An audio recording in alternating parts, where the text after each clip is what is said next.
a ambos lados de la línea media. La expresión del SHH, que acá está, acá se expresa, va a hacer que este campo ocular se divide en dos para que luego se exprese el PAC6. Este PAC6 es el gen maestro y define el campo ocular primitivo al área que va a ser ubicada inicialmente en el prosencéfalo, a ambos lados de la cara, para luego ubicarse en el diencéfalo.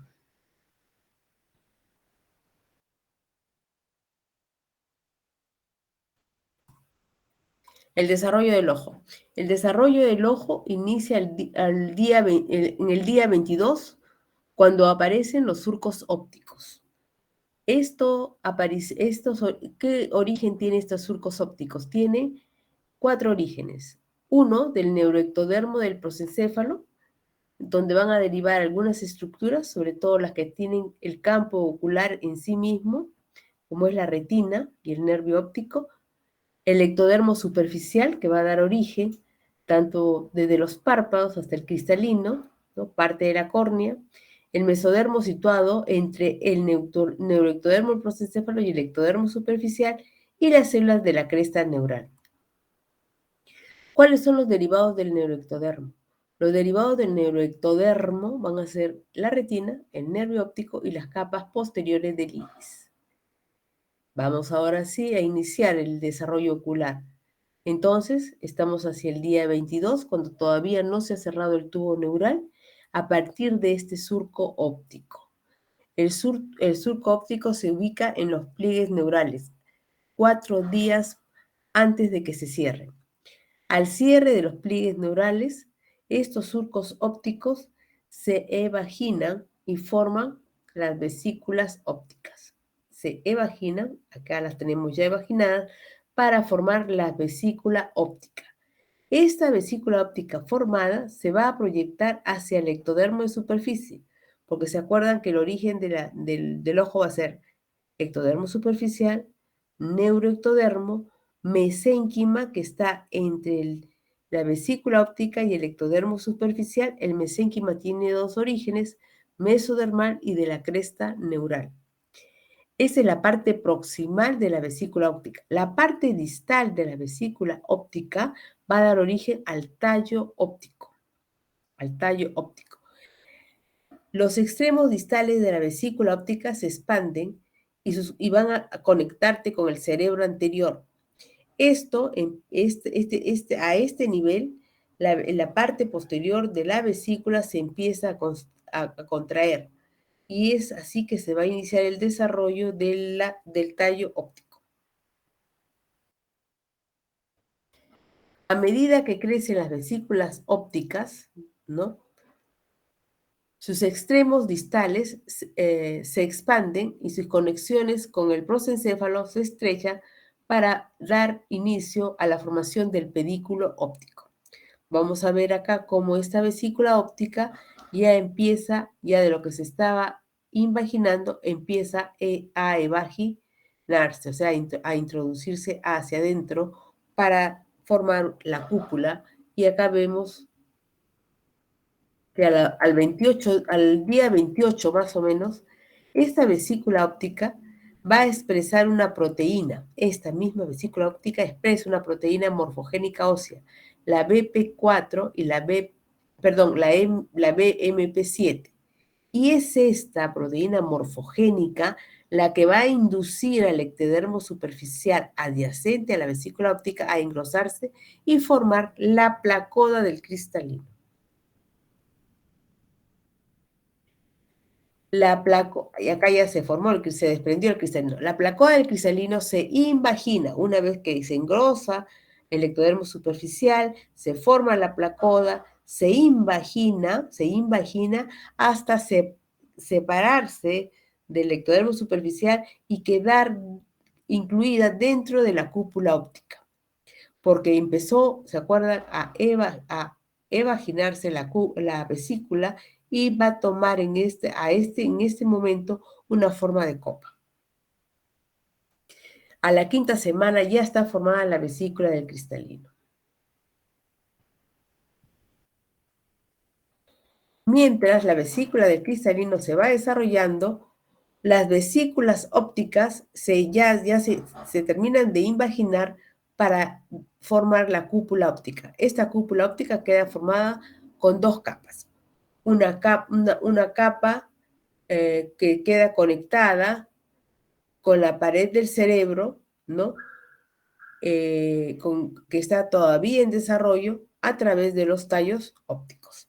Tenemos dos capas, una capa interna y una capa externa. La capa interna es la que va a dar origen a la retina en sus 4/5 partes posteriores. Y la capa externa es la que va a dar origen a la capa pigmentaria de la retina.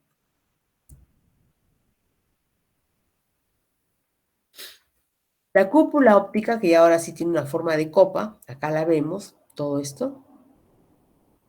La cúpula óptica se convierte en la retina entonces, y el tallo óptico se va a convertir en el nervio óptico. El cristalino, que acá lo vemos, ¿no? Y parte de la córnea proceden del ectodermo y del mesodermo. Al plegarse la cúpula óptica alrededor del cristalino, acá ya vemos cómo se ha plegado alrededor del cristalino, las vesículas del cristalino, como dijimos, se van desprendiendo poco a poco, ¿no? Del ectodermo superficial hasta que se desprenden e introducen acá. Acá vemos lo que describimos anteriormente. ¿Está claro hasta acá? Sí, doctora. En la superficie, entonces, ¿qué pasa en la superficie? Acá, en esta superficie, en la superficie ventral de la fosa óptica. ¿Qué está pasando? Y a lo largo del tallo óptico aparece la fisura hialoidea. Esta es la fisura hialoidea. En el centro de la copa óptica, en la zona donde la fisura retiniana es más profunda, acá, a este nivel, se forma la papila óptica. En la papila óptica, la retina neural se continúa, esta retina neural que es la capa interna, se continúa con el tallo óptico. Entonces, resumiendo, la retina tiene dos capas, ya dijimos, la capa externa, que es la de afuera, es la capa pigmentaria de la retina, y la capa interna, que se diferencia en la capa neural.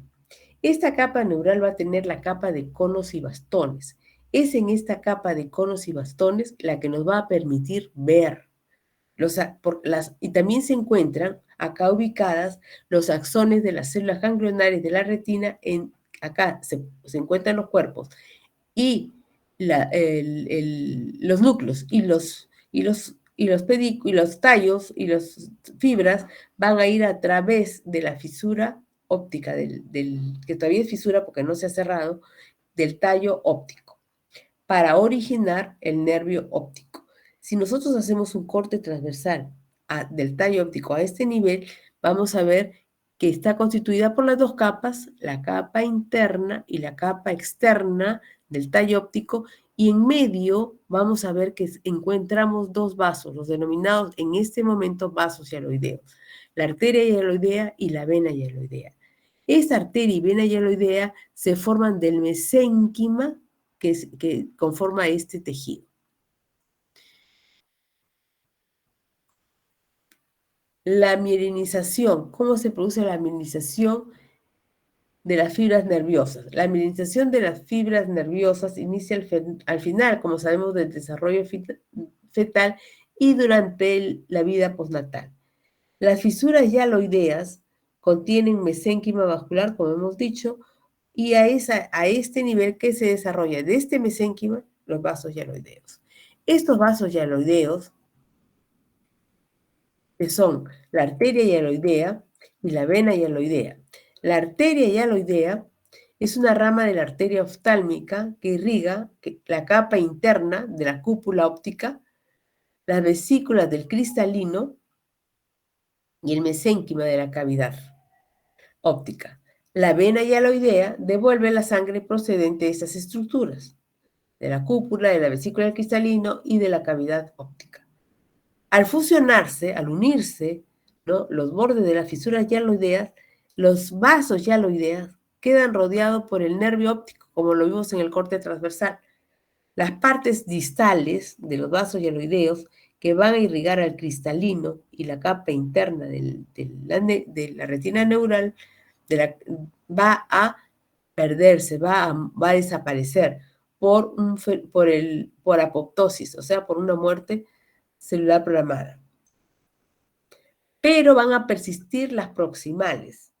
Estas arterias yaloideas proximales que han quedado incluidas dentro del nervio óptico se van a llamar entonces, cuando se cierre y se termine de formar el nervio óptico, la arteria y vena central de la retina.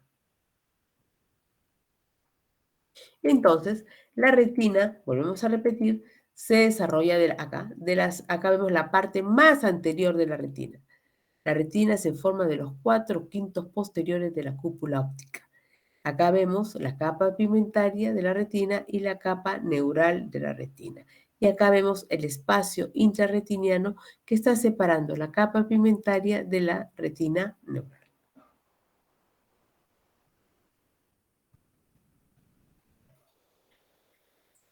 Ahora, la capa interna de la retina prolifera por influencia del cristalino en desarrollo y forma un neuroepitelio grueso.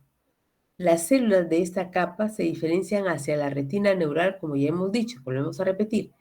Esta región contiene la capa de conos de fotorreceptores y las células de conos y bastones y los cuerpos de las células bipolares y ganglionares. Eso es lo que contiene este tejido, que es la capa neural de la retina.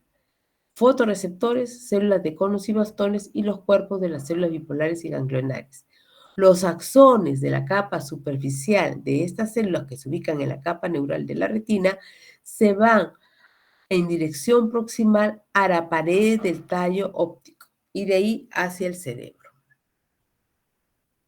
Volvemos a repetir, se forma el nervio óptico. Estructura muy importante porque es aquí donde nosotros vamos a captar la luz y este se va a convertir en un impulso nervioso que al llegar al cerebro nos va a permitir ver. Este entonces es un corte transversal que se hizo a este nivel y tenemos el nervio, cómo se está desarrollando el nervio óptico, ¿no? Como hemos repetido, hemos dicho, la cavidad del tallo óptico queda ocupada gradualmente a medida que los axones de los numerosos células ganglionares que forman la capa interna de la retina o capa neural de la retina van llenando esta estructura. Hasta que se cierra, ¿no?, el tallo óptico y se convierte en el nervio óptico y ahí queda incluida la arteria y vena central de la retina. El nervio óptico, entonces, queda rodeado por 3 vainas. La vaina dural externa, ¿no?, que procede de la dura madre y se continúa con la esclerótica. El nervio óptico va a conectar el ojo con el cerebro. Cuando uno tiene un problema de meningitis, que es una infección relativamente común por infección viral o bacteriana, el primer signo va a ser la fotosensibilidad. El niño no va a poder ver la luz. ¿Por qué? Porque hay una irritación del nervio óptico. Y esto es por esta conexión que hay. Entonces, la vaina dural externa que recubre el nervio óptico procede de la dura madre y se va a continuar en el ojo con la esclerótica. Y la vaina intermedia procede de la arachnoides y la vaina interna procede de la pía madre. Ahora nos vamos a ir a la quinta parte anterior de la cúpula óptica, donde se va a desarrollar el cuerpo ciliar. Su superficie interna de esta prolongación se va a proyectar hacia el cristalino, y se forman los procesos ciliares, que es lo que vemos acá. La porción pigmentaria del epitelio ciliar, ¿de dónde va a proceder? es la continuación de la capa pigmentaria de la retina. Acá está. Y la porción no pigmentaria de la retina es la prolongación neural de la retina. Acá está. Pero ojo, en esta parte de los procesos ciliares no hay diferenciación neuronal, solamente es una continuación de una capa.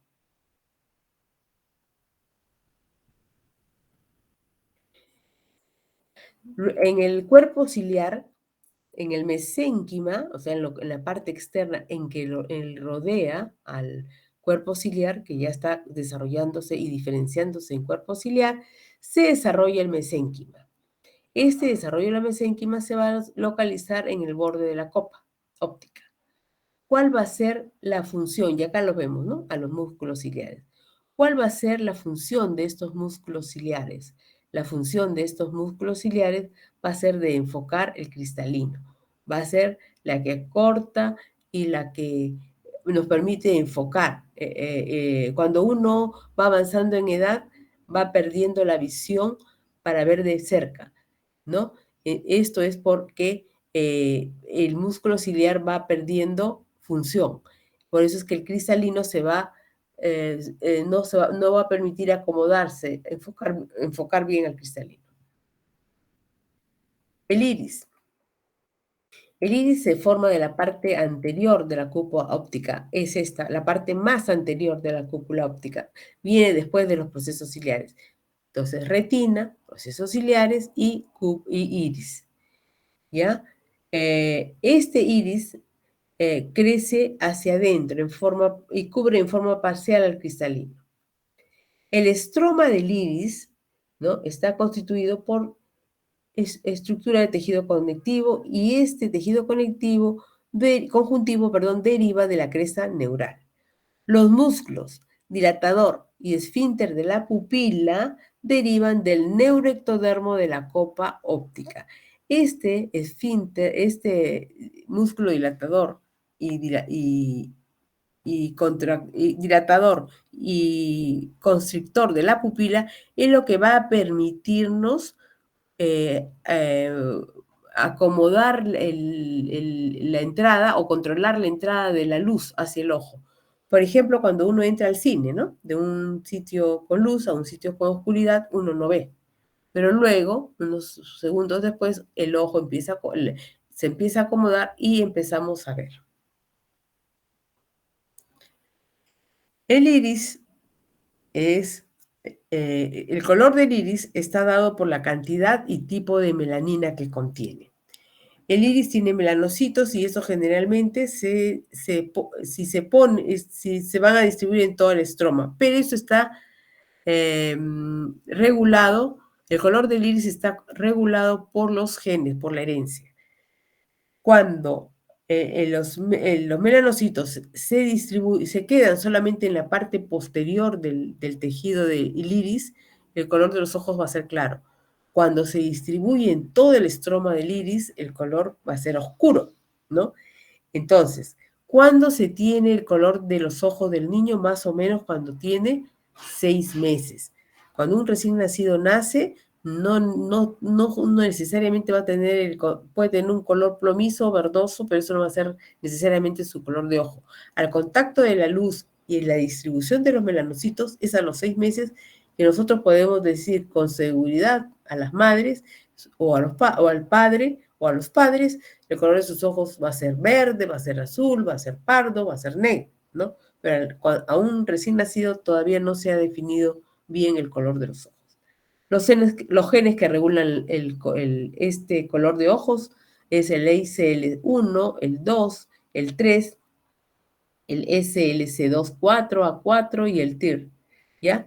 Estos son los genes que se conocen que determinan el color de los ojos. Vamos a seguir hablando del cristalino.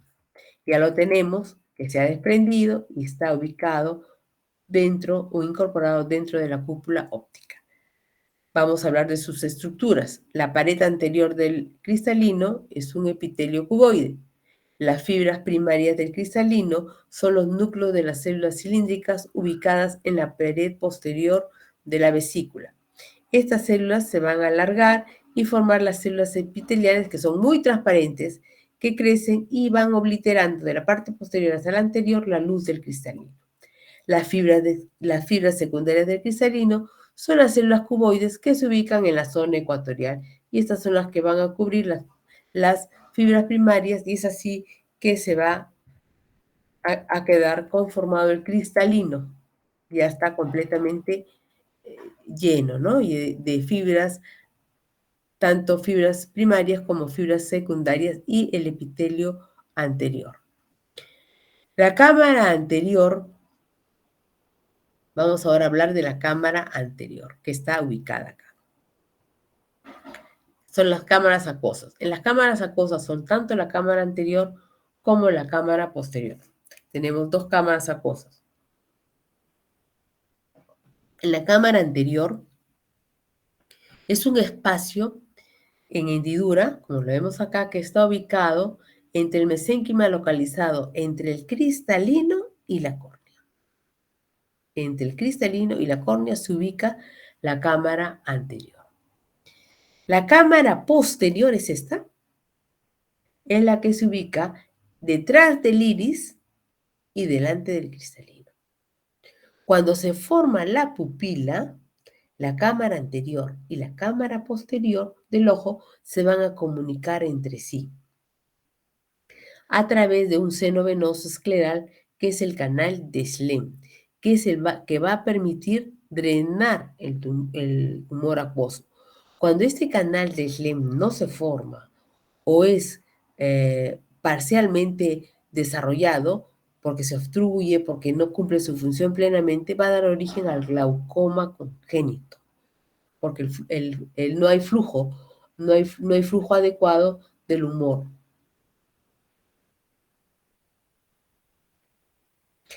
Este canal, entonces, se constituye el canal de Schlemm en el flujo de salida del humor acuoso, de la cámara anterior del ojo. ¿Hacia dónde se va a ir? Hacia el sistema venoso. Vamos a hablar ahora de la córnea. La córnea está acá. La córnea es la capa externa situada en el polo anterior del ojo y se continúa dorsalmente con la esclerótica. La córnea se continúa dorsalmente con la esclerótica. La córnea es la primera capa que atraviesa la luz. Y para que cumpla su función debidamente, tiene que tener dos características esta córnea. Tiene que tener curvatura y tiene que tener transparencia. Estas dos características son muy importantes para enfocar claramente las imágenes en la retina.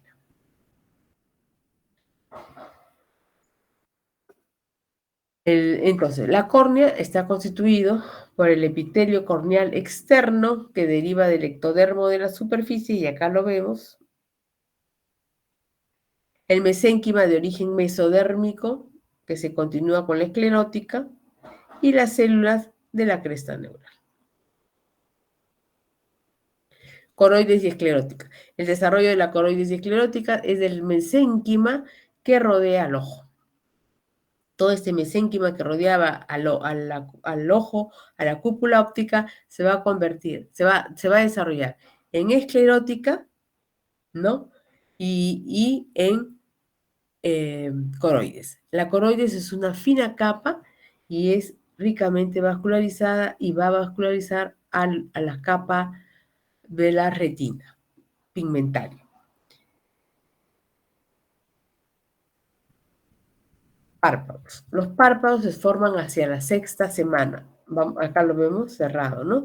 Los párpados entonces se forman la sexta semana del mesénquima, acá está, de la cresta neural, que tiene origen en la cresta neural, y de dos pliegues de la piel que crecen sobre la córnea, se adhieren entre sí. ¿Se acuerdan que una de las características que nos permitían determinar la edad fetal era cuando se apertura el ojo, ¿no? Ya. Hacia el inicio, esta adherencia de los párpados, quedan los párpados cerrados desde la 10ª semana hasta la 26ª o 28ª semana en que se abre. Mientras los párpados están adheridos, se desarrolla el saco conjuntival, todo esto de acá.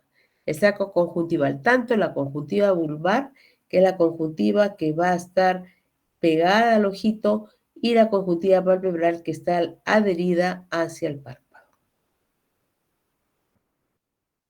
Las pestañas y las glándulas lagrimales. Acá tenemos las pestañas derivan del ectodermo de superficie. Acá tenemos el punto lagrimal superior, el punto lagrimal inferior, la canícula lagrimal superior, la inferior, el saco lagrimal y su conexión con la fosa nasal. Y acá estamos viendo la glándula lagrimal. ¿Dónde se ubica? En el ángulo supraexterno, a partir de varias evaginaciones sólidas que provienen del ectodermo superficial. Ahí se origina esto, ¿ya? Y se ramifican y canalizan para formar los conductos, los alvéolos de las glándulas. Al nacer, el niño no llora porque las glándulas no han terminado su desarrollo. Un recién nacido llora con lágrimas hacia el primer mes de edad en promedio. Entonces, ¿qué nos permite el ojo? El ojo nos va a permitir ver. Para esto, muchas estructuras complejas intraoculares deben relacionarse correctamente con las estructuras vecinas, como hemos dicho. La córnea y el cristalino deben ser transparentes y situarse bien alineados para permitir que la luz alcance de forma exitosa la retina. Debe configurarse de tal modo que sea capaz de recibir las imágenes visuales y transmitir estas imágenes visuales a los lugares apropiados del encéfalo por medio de los procesos neurales que se extienden desde la retina a todo lo largo del nervio óptico. Vamos ahora a hablar de algunas malformaciones congénitas. Una de ellas es la ciclopía, ¿no? La ciclopía se forma por la falta de influencia del SHH. Origina un tejido prosencefálico deficiente que se traduce cuando convergen los campos ópticos. Acá está. Los factores, ¿cuáles son las causales? Factores ambientales, diabetes materna, las infecciones del primer trimestre, infecciones como citomegalovirus, madres alcohólicas, ingestión de salicilatos. Vamos ahora a hablar de la noftalmía, que es A sin ojo, ausencia de ojo, y de la microftalmía, micro pequeño, ojo pequeño en la órbita. La noftalmía y la microftalmía se pueden observar como alteraciones únicas o como parte de un síndrome, trisomía 13 y 18, duplicaciones de lesiones y translocaciones. Las alteraciones del cristalino, la catarata congénita. Catarata es la opacidad del cristalino. Afecta más o menos 1 de cada 15 niños por cada 10.000 nacimientos y es responsable de 10 a 39% de los casos de ceguera en niños. Las causas pueden ser genéticas heterogéneas porque se han implicado varios genes a la vez. Factores cromosómicos, puede estar en el síndrome de Down, trastornos metabólicos, la galactosemia, la hipoglucemia neonatal, cuando hay exposición a rayos X de la madre, cuando la madre ha ingerido fármacos, corticoides o sulfodaminas durante la gestación, cuando la madre no tiene suficiente cantidad de vitamina A, no ingiere suficiente cantidad de vitamina A, B1, C y D y ácido fólico, cuando la madre sufre de infecciones intrauterinas, infecciones durante la gestación como rubiola, herpes, citomegalo y toxoplasmosis en el primer trimestre del embarazo. Y así es como vemos la catarata congénita, como una nube, ¿no? La madre va porque está preocupada, le veo como nubecitas en los ojos a mi hijito, dice. Las alteraciones del iris. Acá vemos el coloboma. Acá vemos que falta, ¿no? Que hay una falta del cierre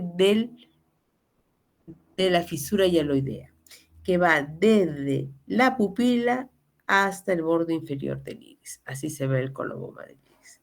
Incidencia es 1 por cada 49.000 nacidos vivos. Puede ser también causado por la mutación del gen, acá lo vemos, PAX2.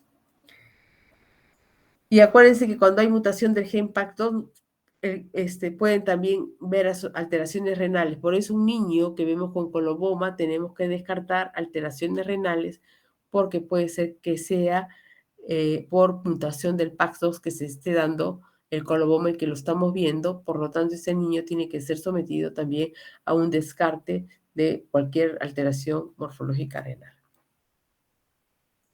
Bien, hemos terminado con la clase de ojo. Vamos a la clase de oído.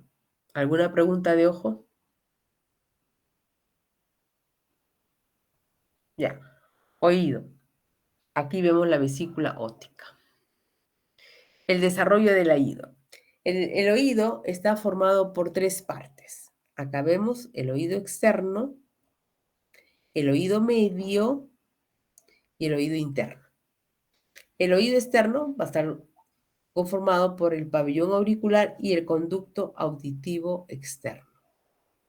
Y la capa externa de la membrana, solamente la capa externa de la membrana del tímpano. El oído medio va a estar constituido por la membrana, por la capa interna de la membrana timpánica que va a estar conectada con la ventana oval del oído interno. Acá está la ventana oval del oído interno. A través de los huesecillos del oído. ¿Cuáles son? Martillo, yunque y estribo. El desarrollo del oído. El oído interno. Vamos a empezar por el oído interno. El desarrollo del oído comienza con una serie de fenómenos inductivos preliminares, igual que más o menos que el ojo, sobre el ectodermo superficial. Primero por la parte de la notocorda, por el cordo mesodermo y después a cargo del mesodermo paraxial. ¿Cuál va a ser la función del oído? La función de los oídos, tanto externo y medio, van a participar en la transferencia de las ondas de sonido hasta el oído interno. Esa es la función de los oídos, tanto externo como medio. Solamente van a transferir las ondas de sonido hacia el oído interno. Es en el oído interno que se van a convertir estas ondas de sonido en impulsos nerviosos y además detectan el cambio en el equilibrio. Vamos ahora sí a iniciar la descripción de cómo se desarrolla la vesícula óptica. La vesícula óptica inicia su desarrollo hacia el día 20. Como dijimos, se forma por la inducción del ectodermo superficial. ¿Quién induce al ectodermo superficial? Las señales del factor de crecimiento fibroelástico 3.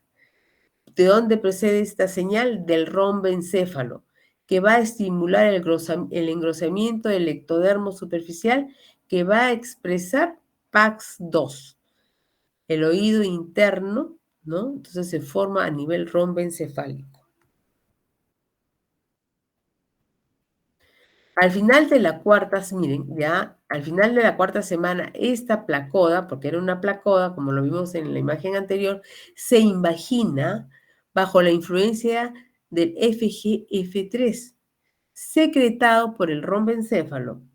Y es así que se logra separar del ectodermo y formar la vesícula óptica, que acá la vemos que se ha desprendido y se ha formado la vesícula óptica u otocisto que se libera del ectodermo a final de la cuarta semana.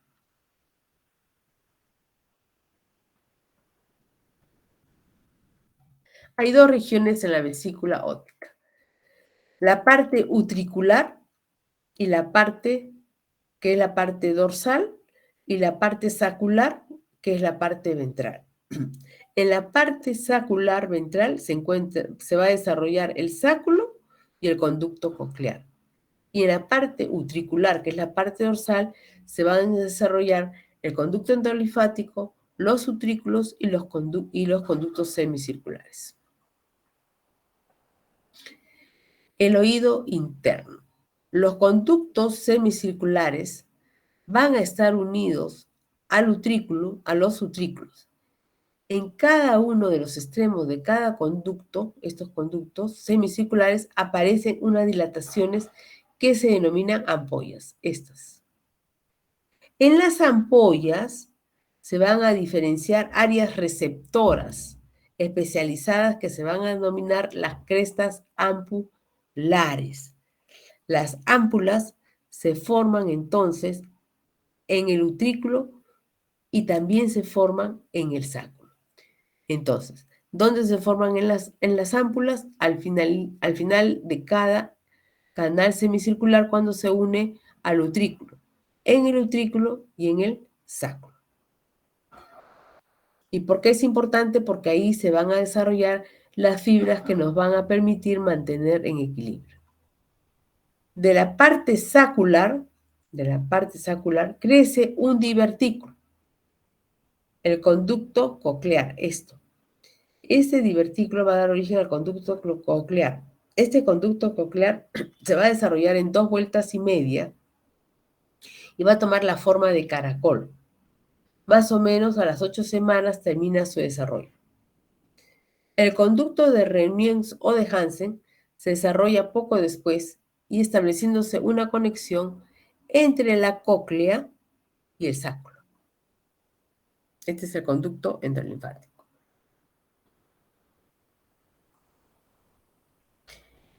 Las células, entonces, como dijimos, de cada ampolla, ¿no? Luego forma una cresta denominada la cresta ampollar. Acá la vemos, ya se están mejor desarrolladas y se forma la cresta ampollar. Y estas crestas ampollares son las que contienen las células sensoriales que nos van a permitir mantenernos en equilibrio.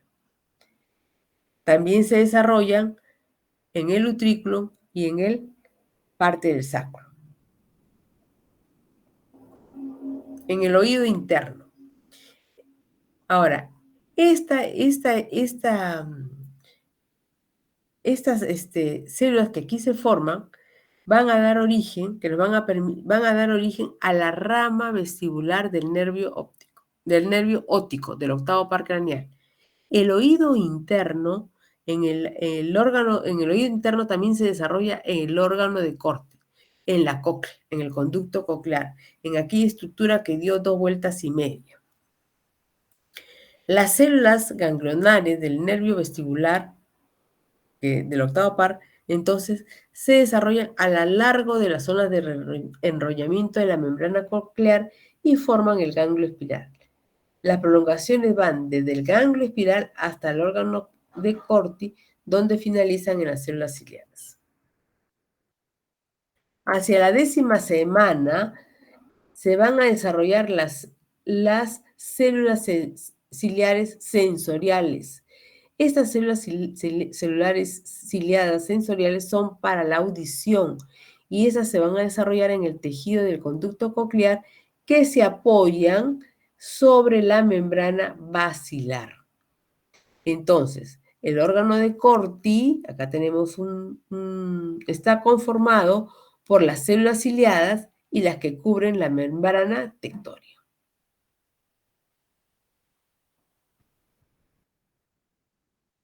Las fibras auditivas del nervio vestíbulo coclear, ¿no?, llevan los impulsos generados por las células ciliadas hacia el ganglio espiral, hacia este ganglio.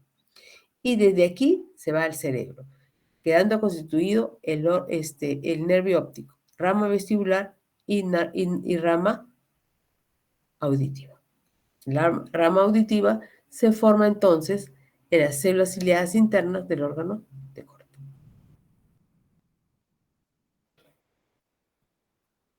A medida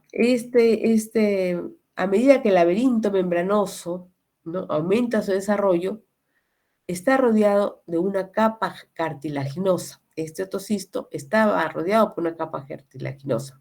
A medida que todo este laberinto membranoso ha ido desarrollándose, la capa cartilaginosa ha coalescido para formar el espacio perilinfático. El laberinto membranoso queda suspendido entonces en la perilinfa, todo lo que hemos descrito, sacro, utrículo, canales semicirculares, cóclea y conducto, ha quedado suspendido en perilinfa. El espacio perilinfático relacionado con la cóclea presenta 2 divisiones, la rampa timpánica y la rampa vestibular. Y aquí encontramos a las células ciliadas externas y las células ciliadas internas a la membrana tectórea y al conducto coclear, la rampa media. Entonces, el laberinto membranoso ya está completamente desarrollado y queda constituido por, repetimos, sacro, utrículo, conductos semicirculares, conducto endolinfático y la cóclea. El laberinto membranoso se rodea de hueso. Este hueso deriva o se desarrolla del mesénquima que forma y lo circunda al laberinto óseo. Primero era cartilaginoso y luego se desarrolla y se transforma en laberinto óseo.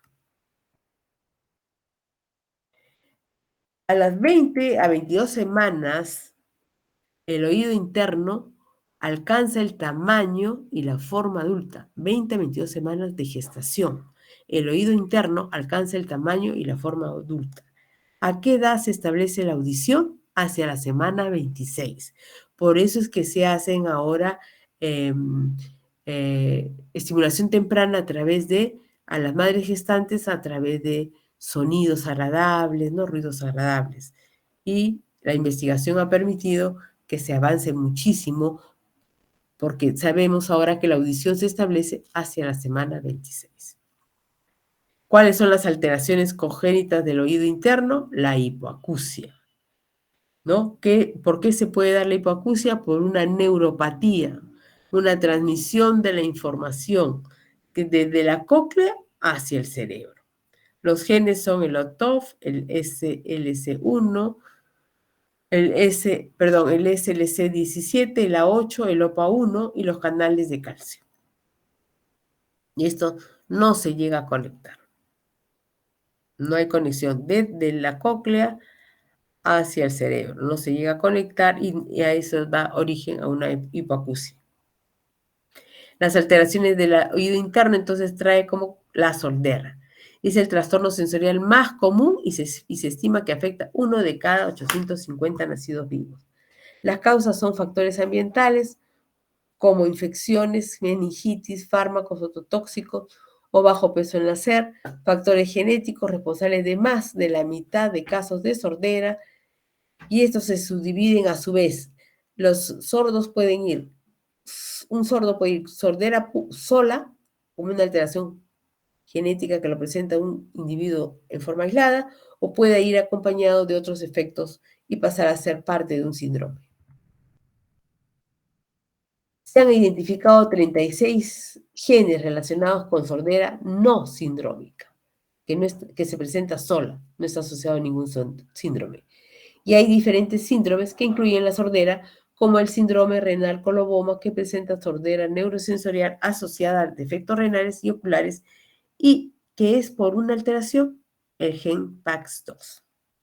¿Se acuerda que el PAX2 es el responsable de la presentación del coloboma? Y que todo niño que tiene coloboma tiene que ir a un descarte de patología renal. Oído medio. Vamos ahora a hablar cómo se desarrolla el oído medio. El oído medio se desarrolla de la primera bolsa faríngea, tiene otro origen, ¿ya? Este primero forma el receso tubo-timpánico, que aquí lo vemos. En la parte proximal forma una tuba, la tuba faríngea timpánica, que acá la vemos. La parte distal, ¿no?, de la cavidad timpánica va a envolver gradualmente a los huesecillos del oído que van a derivar de los arcos faringeos, que son el martillo, el yunque y el estribo. El martillo y el yunque proceden del cartílago del primer arco faríngeo. Las cavidades del oído medio completan su desarrollo hacia el 8º mes de vida intrauterina. ¿Cuáles son entonces las alteraciones del oído medio? ¿No? Entonces ya el oído medio, una vez que ha sido ya desarrollado, cuando no se desarrolla por alteración genética, por mutación, por epigenética, por suma de ambos, puede dar origen a displasia de los huesecillos. Entonces no hay una buena transmisión del sonido. Puede haber aplasia de la cavidad timpánica, ¿no? Y esto es, ¿qué resulta esto? En sordera o hipoacusia de transmisión o conducción. La membrana timpánica tenemos que tener claro que tiene 3 orígenes. ¿Se acuerdan que les dije? El ectodermo del primer surco branquial, el endodermo del receso tubo timpánico que proviene de la primera bolsa faríngea y el mesodermo del primer y segundo arco branquial. Acuérdense que la membrana timpánica entonces tiene 3 orígenes. El oído externo. El oído externo está constituido por el meato auditivo externo, que es esta estructura de acá, que en su extremo dorsal del primer surco branquial, las células en un inicio van a proliferar, ¿no? Y van a formar un tapón meatal, un tapón neonatal que constituye una placa epitelial sólida. En la etapa fetal, empieza a degenerar en la parte central. Esto por un proceso de apoptosis, muerte celular programada. Y si esto no se produce, el tapón meatal persiste y nunca se llega a canalizar, ni se forma el canal auditivo externo, ¿ya? Entonces, el meato auditivo externo se forma del extremo dorsal del primer surco faríngeo branquial y es ahí donde proliferan las células. En un inicio se forma un tapón meatal y si no se produce la apoptosis, muerte celular programada, para que se desaparezca este tapón meatal y se canalice, ¿no? Y dé pase al conducto auditivo externo, también puede desarrollar una sordera de transmisión. Luego vemos el pabellón auricular. El pabellón auricular se forma a partir de 6 protuberancias. Tubérculos que se denominan los tubérculos auriculares alrededor del primer surco faríngeo, en la 6ª semana. De los tubérculos del primer arco se forman el hélix, acá lo vemos, la concha, acá está, y el trago. Este es de la primera arco faríngeo. Y de los tubérculos del segundo arco se forman el antitrago, el antihélix y el óvulo. Las alteraciones del oído externo, si esto no sucede así, tal cual se programa. La microtia o anotia. Micro, pequeña, oído. Anotia, sin oído, ¿no? La anormalidad del pabellón auricular se va desde una normalidad mínima, ¿no? O un apéndice único, a un lóbulo rudimentario, hasta la ausencia total, anotia, sin oído.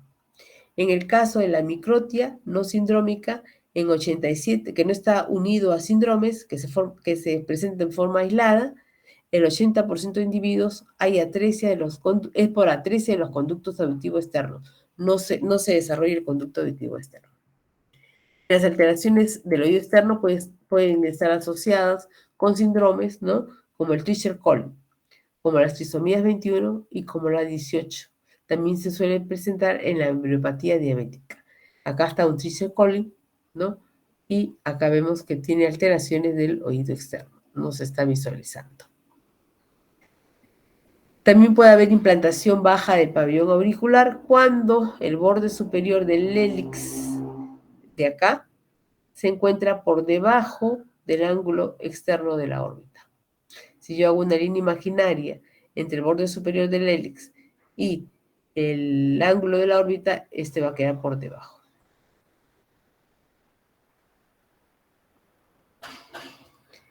Las alteraciones del oído externo pueden ser la poliotie. Acá vemos una duplicación del del pabellón auricular. Acá vemos uno y acá vemos otro rudimentario. Fístulas, acá vemos una fístula y quistes preauriculares. Esto se produce por cierre incompleto, cuando no se cierra en forma completa el surco faríngeo. La mayoría son unilaterales, en un solo lado. La clínica es que generalmente van con chupitos, abscesos, barros, dice la mamá, pero en forma repetitiva. Se le da tratamiento y otra vez vuelven a presentar. Y otra vez. Cuando va al otorrino y el otorrino les pasa un estilete, se da cuenta que este llega al oído, a contactarse con el oído y hay que cerrar pues la fístula para que no hayan problemas. Entonces, ¿para qué nos sirve el oído? Para oír, ¿no? El sonido entonces va a causar vibraciones, ¿dónde? En la membrana timpánica, que son transmitidas a través de estos 3 huesecillos, martillo, yunque y estribo, y estas vibraciones ¿a dónde van a llegar? Al laberinto membranoso, que está constituido por sacro, utrículo, canales semicirculares, cóclea y conducto endolinfático. Y transmiten a y desde aquí al órgano de Corti que está en la cóclea. Y del órgano de Corti se estimulan a las células ciliadas y luego al ganglio espiral, ¿no? Y aquí al cerebro. Pero también sabíamos que hay la rama vestibular, que se forma en las ámpulas, una parte en el sacro y una parte en el utrículo. Y que la unión de estas dos ramitas, de la rama vestibular y de la rama auditiva, se van a formar el octavo par craneal. Bueno, eso es toda la clase. ¿Hay alguna pregunta? ¿Preguntas?